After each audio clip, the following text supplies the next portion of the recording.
Et salut les amis, allez on se retrouve pour la deuxième ronde du tournoi de Périgueux qui oppose Will et Eleven. Première fois qu'on les voit sur la chaîne, donc c'est un deck combo. Et en face on retrouve le classique Yoshimaru accompagné de partenaire Bruce. Donc c'est vrai que même si les partenaires sont interdits, on peut quand même les jouer, mais on ne pourra jouer que un des deux suivant la situation. En général Yoshimaru ne jouera principalement que Yoshimaru. Et Will Eleven ça va vraiment dépendre des decks en face et de la situation sur la table. Donc c'est parti, j'ai pas les noms des joueurs, en revanche c'est le joueur de Will et Eleven qui commence, et le joueur de Yoshimaru qui a fait un petit mulligan à 6.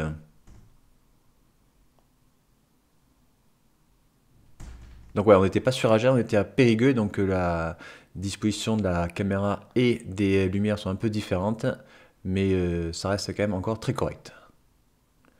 Donc Inquisition pour le joueur d'Eleven. Il y a un Gideon, une Giada, Laelia et que des landes. Et c'est Gideon qui va dégager.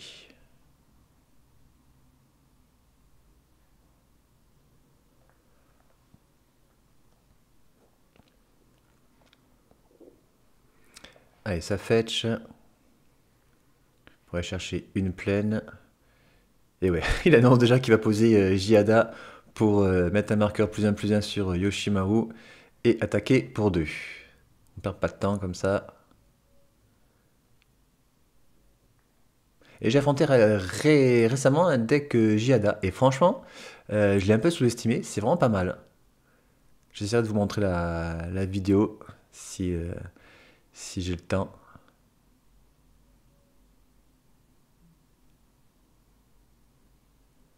Allez, un pétale de lotus, il va le sacrifier. Ah ben là justement, il pose Eleven parce que c'est quand même une 3-5. C'est un très très très bon bloqueur face à un deck aggro.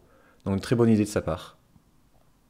Après que pétale de lotus soit au cimetière, c'est pas grave.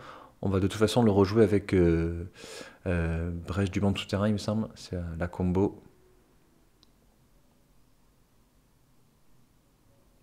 Allez, aspirante luminarque. Ben non, là je pense qu'il faut booster plutôt Giada. Parce qu'on a quand même un 3-5 qu'on va pas réussir à passer tant qu'on n'a pas d'anti-créature. Donc autant coller 3 points ce tour-ci avec Giada vu qu'elle est volante. Ça réfléchit, ça réfléchit. Donc là on était table 2. J'ai filmé toute la journée la table 2. Avec encore l'ancienne caméra.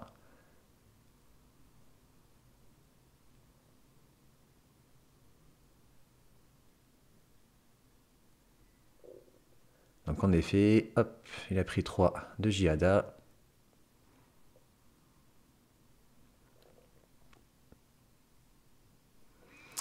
Il attaque.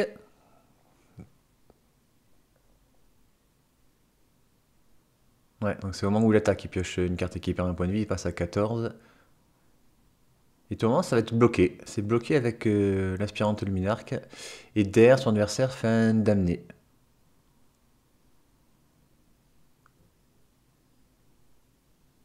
Moi, je pense qu'il se doutait qu'il avait une Vrasse, vu que, en général, le 3-5, on a plutôt envie de le garder en défense.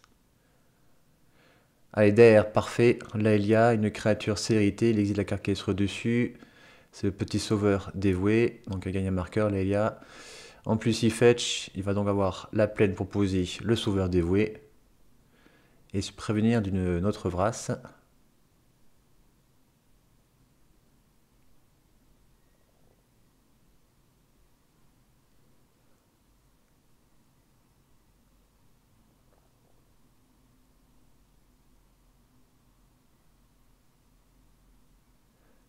Il hésite à chuchoter. Perdre 2 et piocher 2. Il le fait pas finalement. Ah non, ça je me rappelle. Ils étaient en train de compter qu'il manquait des points de vie. Ils n'avaient pas mis à jour la tablette. Ils ne comptaient leurs points de vie que sur leur papier.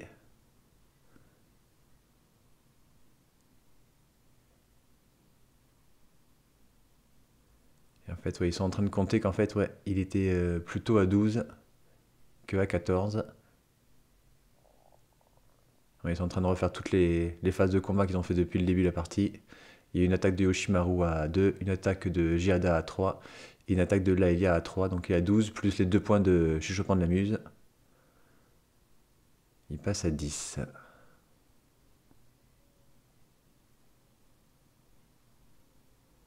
Alors l'application qu'ils ont pour le compter les points de vie, elle n'est pas exceptionnelle parce qu'on ne voit pas l'historique. L'application que vous avez dans la description, c'est Cyril Hu, un joueur de Nantes qui l'a développé et qui est vraiment super bien parce que sur le côté, on a l'historique de toutes les pertes de points de vie et les gains de points de vie. Donc c'est quand même beaucoup mieux pour justement se retrouver sans avoir besoin de noter sur un cahier les points de vie. Donc un précepteur profane, il peut gagner potentiellement dans 2 tours. Ouf, mais d'air, ça, ça envoie du lourd. Allez, il y a Tajik, il y a Laila, on met du coup 6 points, pardon. 7 points, ouais, 7 points, ouais. Parce que Laila prend un marqueur en examen carqué sur dessus. Et derrière, il joue Plargue. Donc là, il n'a pas compté les points de vie, mais il a 3, voilà. Et bien, verdict suprême.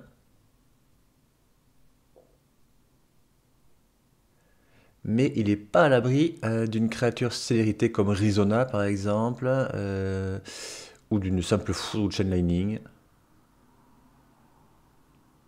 Eh ben non. Non, il va reposer Yoshi. Ah, et là, ça pue, parce que ça y est, je pense qu'il va partir en combo, là. Il fait Profane Tutor, il va chercher une carte.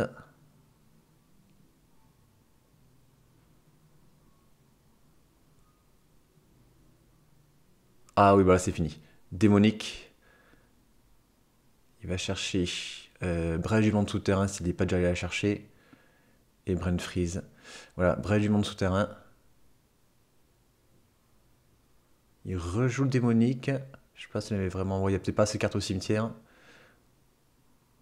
Mais bon, avec Brent Freeze, ça aurait suffi normalement.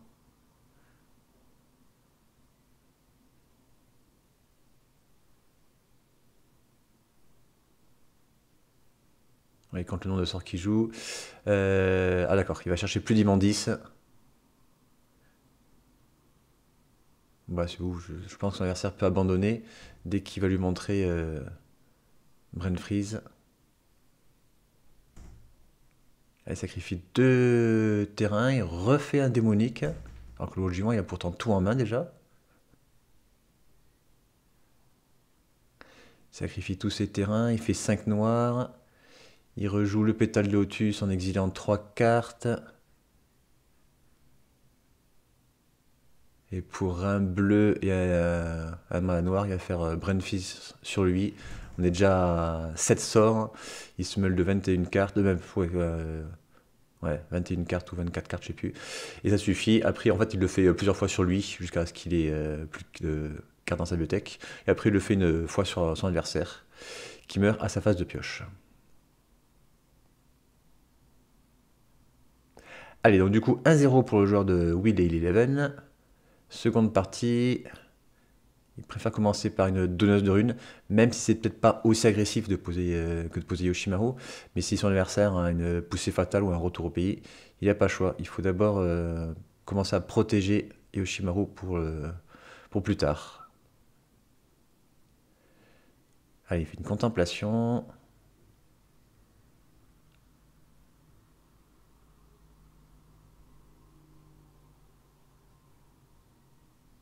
Alors, les deux joueurs n'avaient pas l'habitude d'utiliser les tablettes pour compter les points de vie. Du coup, je crois qu'il va y avoir une erreur dans pas longtemps.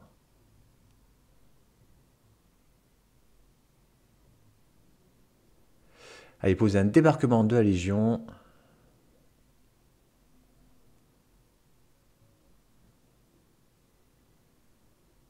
Il a pris un de la cité.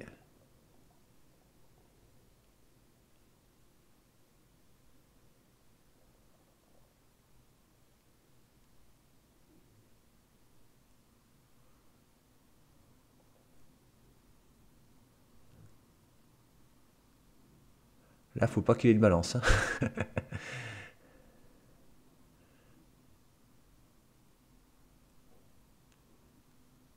Non, du coup, il joue Will, et c'est là où en fait où ils font l'erreur. Ils comptent sur son calepin et sa fablette, mais le joueur de droite ne le compte pas sur la fablette. Donc du coup, il lance Will parce qu'il a un penland. Du coup, il lance Will et son adversaire perd un point de vie, ne crée pas de jeton indice.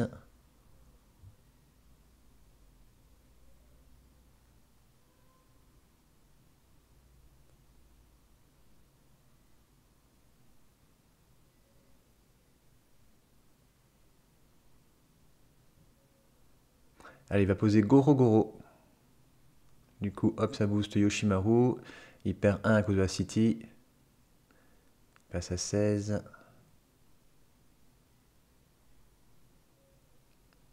Ah, il attaque aussi avec la donneuse de rune pour pouvoir transformer le débarquement de la Légion en Adanto.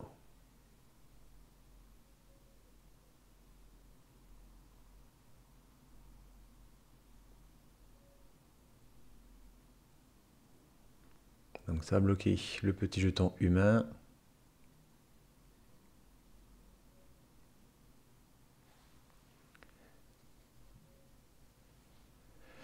Voilà, c'est là où ils ont fait l'erreur.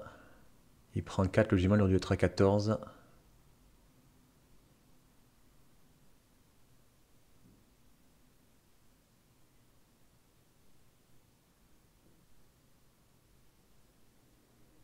Allez, un garde du corps bienveillant ensuite, avec le mana justement, hop, donné par Adanto.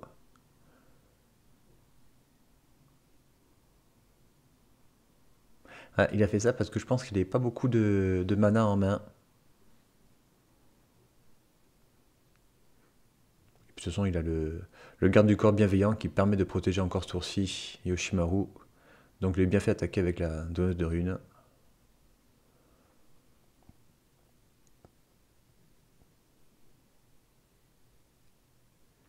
Alors là, il hésite par contre ce coup-ci à attaquer avec elle.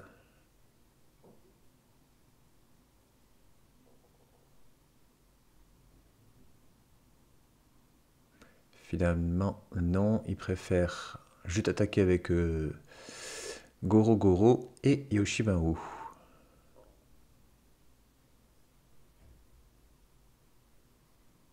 Oui, il va bloquer Yoshi, il va prendre 2 de Goro Goro. Et lorsqu'il meurt, Will, il y a à nouveau le même effet. Son adversaire perd 1 à moins qu'il enquête. Et en revanche, le joueur de Will aurait dû avoir un second jeton enquête, il me semble.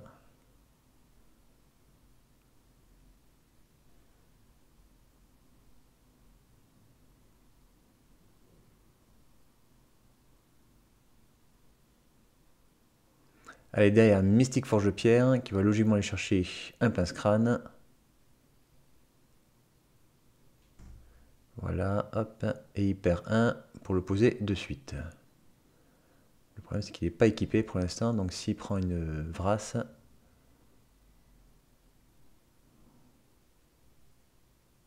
Allez, fin de tour, Tent Impact.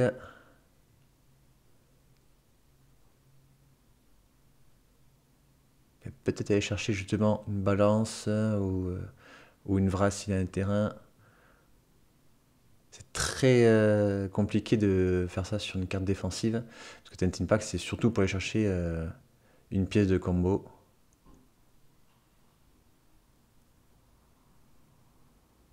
Une fin prismatique qu'il va garder.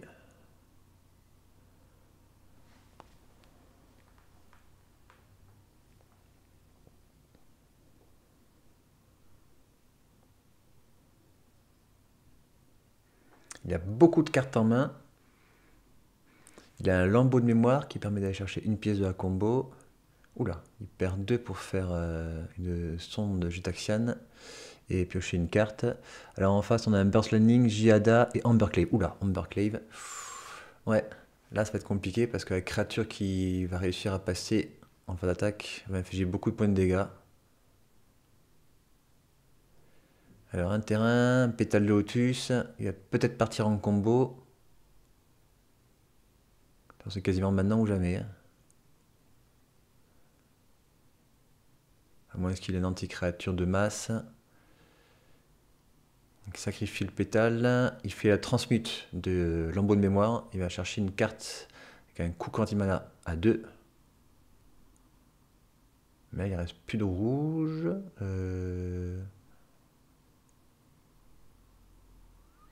Alors il va peut-être chercher balance. Plutôt que de partir en combo. Il a peut-être calculé qu'il ne pouvait pas partir en combo.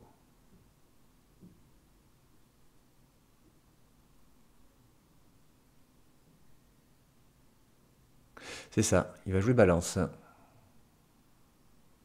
Et du coup, le pince-crâne n'étant pas sur une créature, son adversaire ne piochera pas de carte. Il se débarrasse quand même de 1, 2, 3, 4, 5 créatures. Alors il va perdre pas mal de cartes en main quand même. Il va perdre un terrain aussi.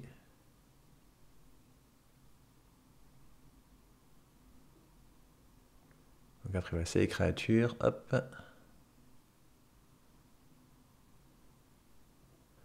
Et enfin les cartes en main. Et il me semble qu'il n'y en a plus que 2 ou 3 peut-être chez son adversaire. Il y en a 3, ça ouais.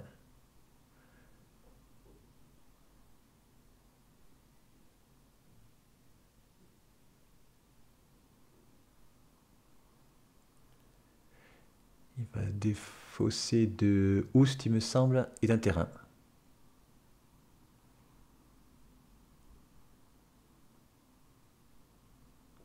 Donc Jiada, il va probablement l'équiper avec la cité, il va perdre 1. Le joueur de Will a logiquement encore fin prismatique en main, qui était cherché sur Tenting Pack, voilà. Du coup, il peut exiler Jiada, donc son adversaire ne pêchera pas. Et c'est une fin de tour. Ouh, et ça peut changer la game. Parce que l'initiative, il va la garder jusqu'à la fin de la partie. Il va aller chercher un terrain, il l'équipe de suite. Il est 4-2. Il faut trouver une carte pour la gérer. Sinon, elle va être 6-5, 6-4.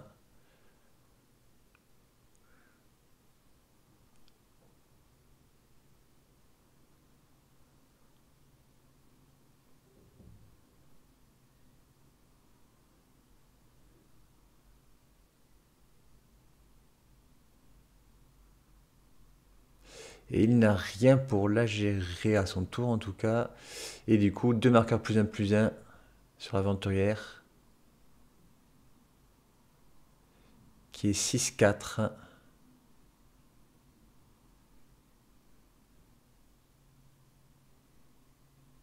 Allez, il fait une fin d'attaque.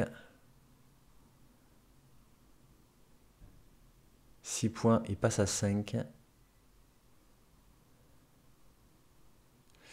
Derrière, il joue comète. Ouh, la comète. Alors, c'est étrange qu'il n'ait pas joué en premier. Peut-être qu'il avait perdu du contre. On va voir. Eh bien, c'est fini. C'est fini parce que 4 ou 5, ça inflige à une cible autant de marqueurs le qu'il y a dessus. Allez, troisième et dernière partie. Bon, ben, le classique, hein, Yoshimaru, Tourin. Ça ne change pas. Ouais, ça va changer quand on aura une mer des runes, un sauveur dévoué, une donneuse de runes, ce genre de choses. Mais sinon, c'est vrai que dans 70% des cas, c'est toujours le petit Yoshimaru. C'est vrai que toujours avoir un Tourin en duel commander, c'est quand même extrêmement fort. Ça rappelle Zurgo et surtout Ragavan. Allez, Plarg, tour 2 qui est contre avec une dîme de mana, ce qui permet de ne pas booster Yoshimaru et de rester à 16. On va rester à 16 parce qu'il avait posé la Ravelande dégagée.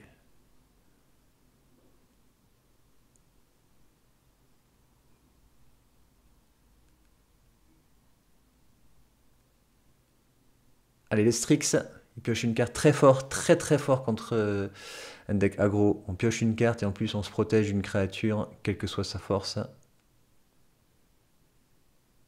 Bon, après Yoshimaru joue beaucoup de petits blasts à un invoque. Il va peut-être pouvoir s'en débarrasser.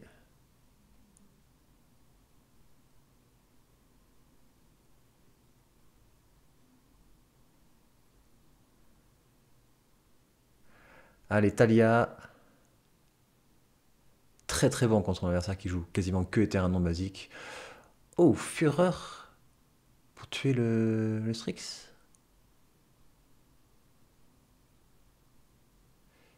Et bien, poussée fatale du coup sur Yoshi.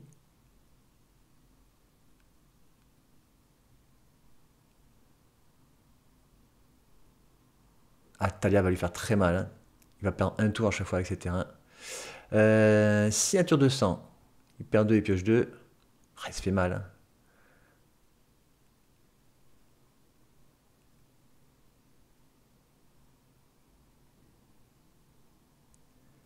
Pousaland du coup engagé. De toute façon, ça, je crois que c'est un triome. Elle attaque avec Talia. Elle est tellement forte, elle. Oh, derrière Brimaz. Allez, il va faire une dîme de mana à fin de tour. Dîme tout court, pardon. Il va chercher une carte de plaine. Oh, il pioche un retour au pays. Très bonne pioche, là. Euh, alors, il joue Will, mais du coup, il est engagé. Il a peut-être dû faire un sword d'abord sur Talia, non? Ouais, qui veut se débarrasser de Brimaz, plutôt. Donc, son adversaire décide de prendre aussi un jeton indice. Du coup, lui, il en a deux.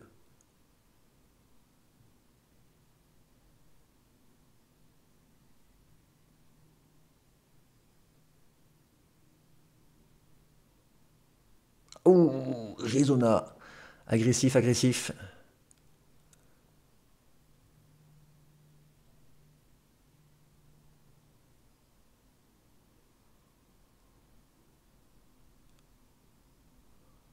Ah ouais, mais surtout s'il fait un retour au pays sur la Grande Talia, c'était vraiment à son tour qu'il aurait dû le faire.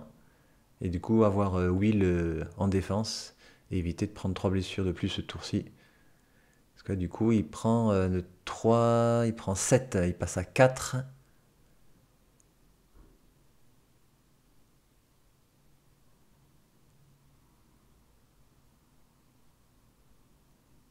Il va falloir tuer ce tour-ci.